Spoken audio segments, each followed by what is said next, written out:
শুরু করিতেছি মহান আল্লাহর নামে, যিনি পরম করুণাময় এবং অত্যন্ত দয়ালু। দেশের এই পরিস্থিতিতে, বন্যা পরিস্থিতিতে আমাকে আসতেই হলো আবার ভিডিওতে। আমি সোশ্যাল মিডিয়ার মাধ্যমে যেভাবে দেখলাম যে এত পানি, বিশেষ করে আমি আমাদের এলাকায় দেখলাম যে 93 সালের পরে হবিগঞ্জে এত পানি খোয়াই নদীর উপরে কখনো হয়নি। কারণ একটা ভারত থেকে একটা ড্যাম এটা ছেড়ে দেওয়ার কারণে পানি আর কোনোভাবে কুলায় উঠতে পারতেছে না আমাদের নদী। এইদিকে আবার আমাদের দেখলাম যে ফেনীতে তো মানে শুধু বাড়ির ভিতরে ঢুকছে তা না, বাড়ির চালের উপর দিয়ে পানি যাচ্ছে।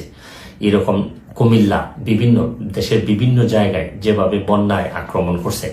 আমি যেহেতু বন্যা নিয়ে কাজ করছি, আমার কাছে মনে হয়েছে যে এই বন্যার সময় আমার একটা অধিকার আছে যে আপনাদের সবাইকে একটা আহ্বান করার, যে যে যে এলাকায় কৃতি সন্তান আছেন তারা নিজেরা একটু ঝাঁপিয়ে পড়েন, মানুষের